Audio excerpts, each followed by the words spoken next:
In the north, they thought they knew all there was to know of war. Until the War of the Rift.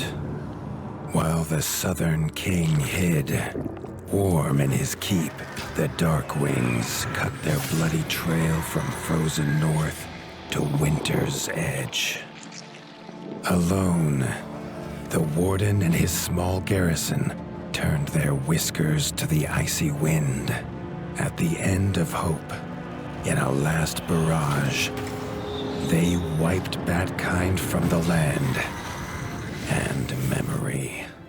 With no sign of the Darkwings' return, in time, few believed them little more than a fairy's tale. But at Mount Cauldron, time had been all they needed. An old enemy claws free of their icy tomb and hungers for vengeance. But not all is lost. King Rattus brings north a cause for hope. A bastard prince, placed in the paws of the Warden of the Wastes to raise as his own. A secret of blood never to be told. Now, fate calls for a hero in a murderous screech, and one young rat will answer.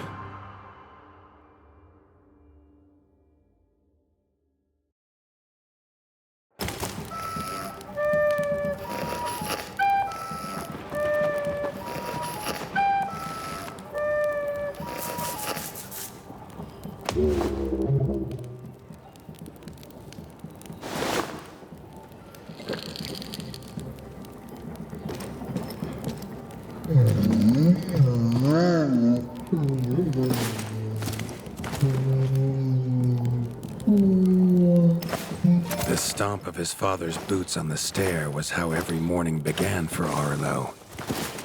The booming shout to ready himself was louder still. But such was Lord Eivor's zeal at a new day.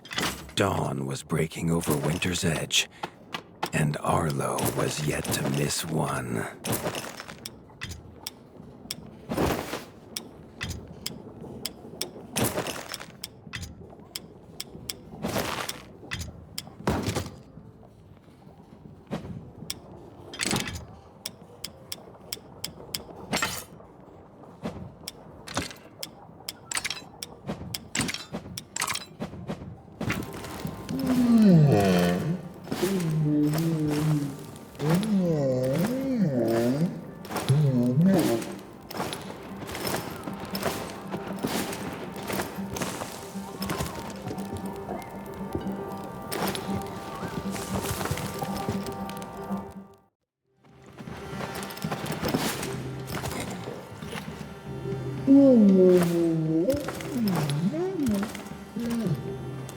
The castle echoed with the horns of the returning hunters, bringing their night's bounty.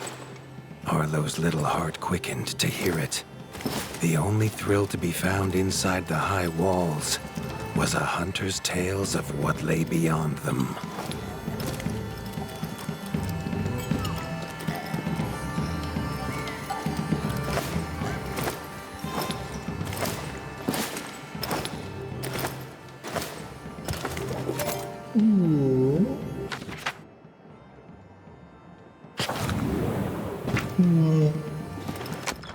Arlo tells himself it's a good life here in Winter's Edge.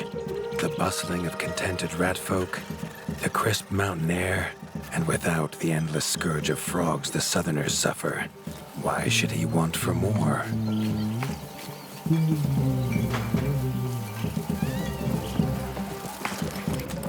Arlo has no memory of his mother, but Hilda's food was a true taste of maternal kindness.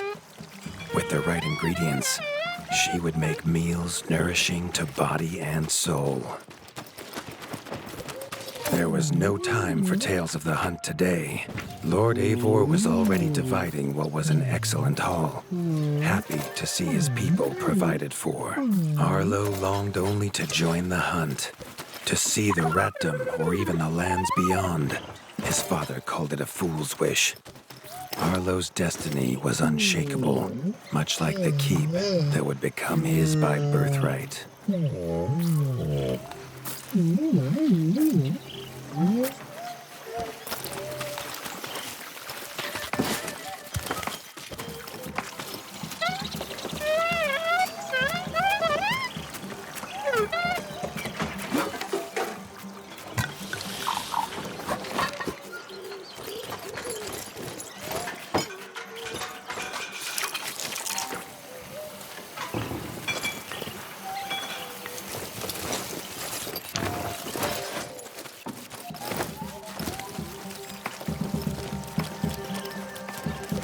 Chief Mason Leaf was the rat Arlo most admired. As younger brother to Lord Eivor, his carefree uncle never faced the burden of being warden of the wastes. With walls this strong, his duties were light, leaving him plenty of time for his nephew. Krunk was a rat's rat, with no interests beyond his forge. If you have the parts, this Mastercraft's rat can make armor and weapons that would see off a sky scorcher bite, or so he claims. Arlo wondered how well they'd do against something that wasn't a myth.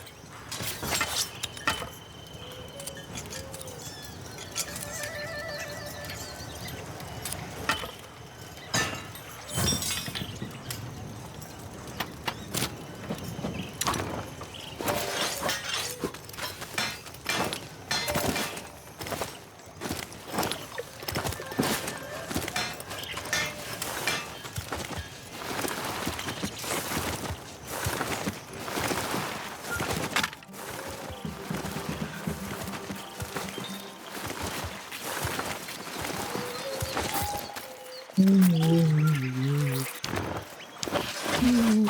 hunters had brought unwelcome news.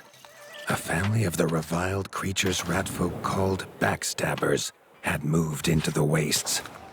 Eivor told his son to fetch his weapons.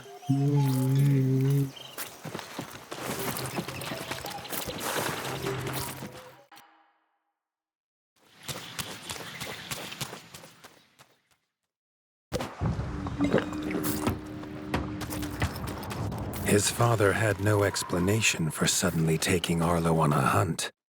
It even gave the hunters pause. Arlo had been taught to fight, and better than most. But rarely had he been tested. He was determined to prove himself. The rugged terrain of the outskirts could have taken all day to traverse, but Arlo's trusty grappling hook allowed him to swing between its many crevices.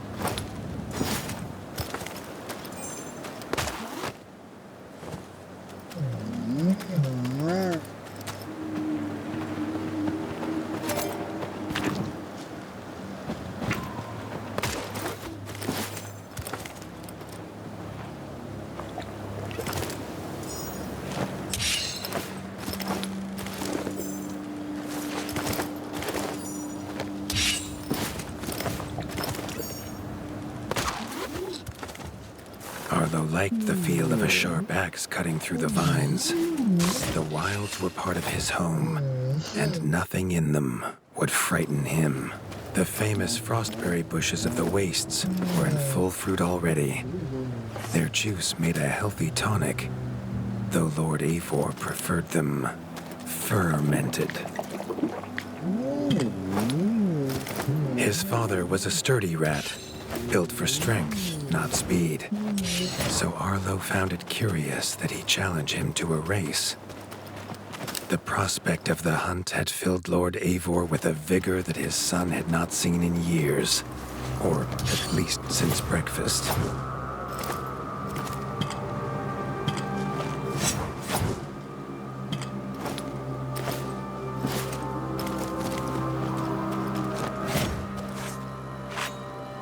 A warden fights the hardest battles, he told Arlo, and needs the sharpest blade. With that, Eivor gifted Arlo his own sharpening whetstone. Whether these beasts were named for their spines or for some past unforgivable deed, no Rat knew.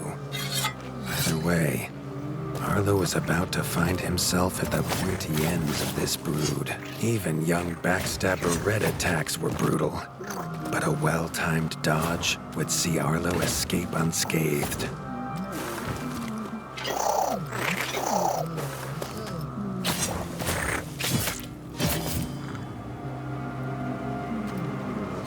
This backstabber lived up to its name with its deadly white attack, but Arlo's shield could block the deadly spikes.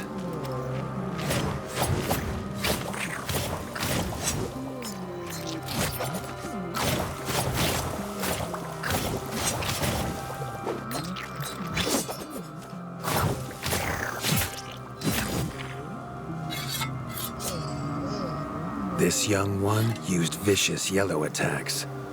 Arlo had to time his parries perfectly.